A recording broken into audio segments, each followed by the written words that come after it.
Hello there, Thomas Enqvist here from BetSafe. Today we're going to talk about Shanghai Masters, Jonas. And it's the 8th Masters of the year, and it's the only Masters in Asia.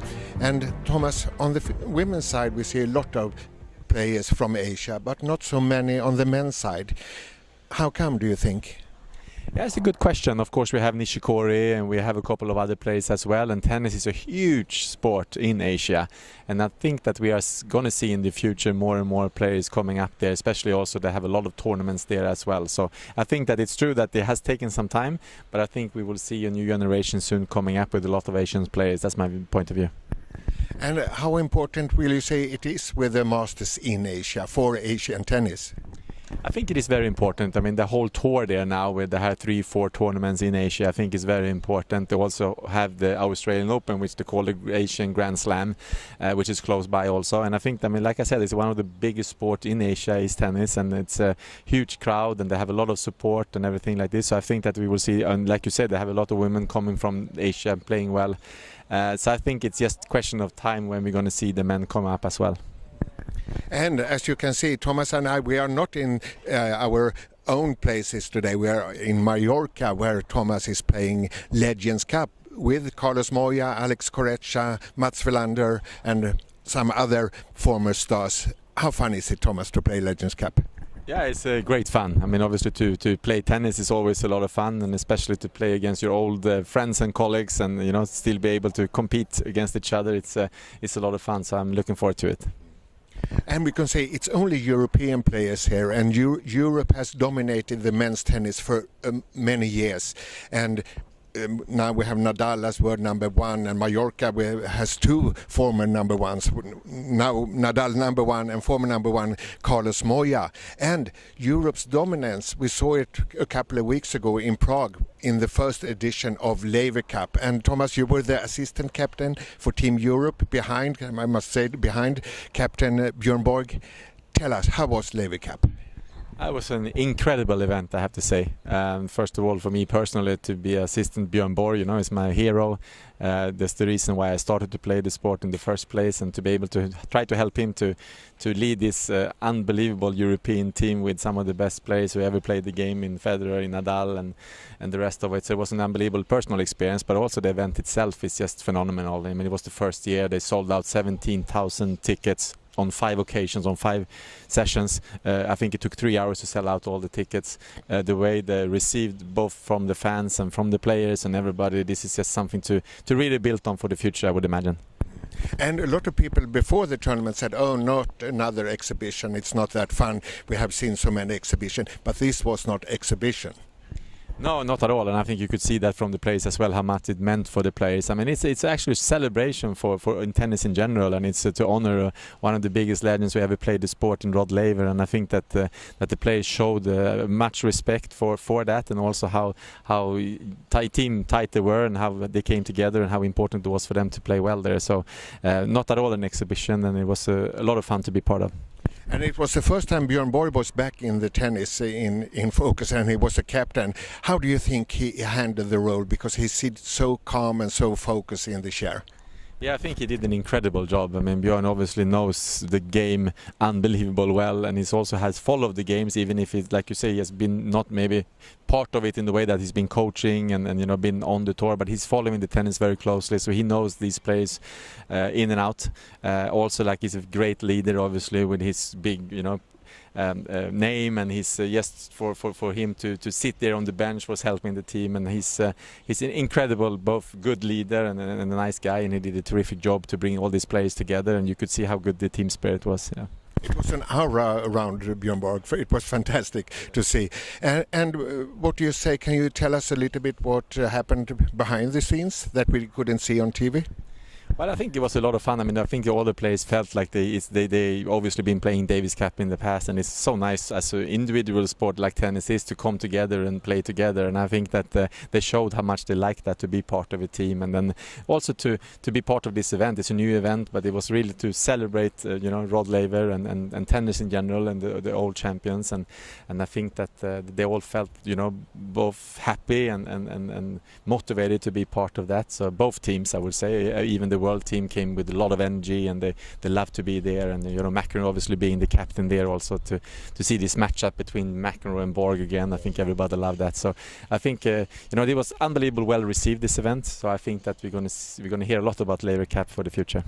And it was excitement to the last day. Team Europe had 9-3 lead before the Sunday's matches, and still there were excitement to the last match. Do you think that Laver Cup in the future can be a threat to Davis Cup? I think it can be a good complementary. I don't think it's a threat. I mean, Davis Cup is you represent your country. Is one of the oldest competitions in sport. It's over 100 years of tradition. So I don't think that would, this would not be instead of Davis Cup. I think Davis Cup would always be there. But I also think this is a fantastic event. It's something to build on. I think it's something that the players want to be part of. It's going to be a goal for many players that, okay, now my ranking hopefully get good enough so I get picked in Laver Cup. Exactly the same thing as it is for Ryder Cup in golf, which is the event is a little bit built on. So I think I don't necessarily see the competition between the both. I think it's place for both of them. But do you think that Laver Cup can put pressure on ITF to change the format so we can have living Sundays even in Davis Cup? Well, it's a very good question. I mean, what's good with Laver Cup is exactly what you said, that even if Europe obviously won a lot of matches before coming into Sunday, they had a pretty comfortable lead because of the scoring system that on Sunday each match is worth 3 points. The match was still alive, and we actually needed to win 50% of the matches still on Sunday to save the victory, which I think is good. And like I said, I don't know how that will be made for Davis Cup. It's another format. But anyway, I think that it's always good to talk about the future of any event. And we will see next year Laver Cup is played in Chicago. And now let's go over to Shanghai Rolex Masters, and it's the 8th Masters of the year. And before this year we have seen Roger Federer, Rafael Nadal and Alexander Zverev had 2 titles each in Masters. Grigor Dimitrov has 1, and that was not what we thought before the season, or? No, we have been talking about it a lot this year, that how pleasant surprise we were that still today Nadal and Federer is dominating the game and has been the one who has won all the Grand Slams and also has done really well in the Masters Series event. So they've been, number 1 and number 2 player in the world. There will be definitely one of them who's going to finish the year at number 1. And surprisingly a little bit, if you looked at the last couple of years when Murray and Djokovic kind of been maybe a little bit ahead of them, and they've been struggling with injuries. But they are fantastic champions, some of the best champions that ever played the game, and it's so much fun to see them, that they are still so good and they still can be so competitive and win the big Grand Slam titles. So hopefully we will have a couple of more years with Nadal and Federer. That's having said that, we like the new generation as well, Jonas, with Zverev and Kyrgios and TM and who has done also well this year.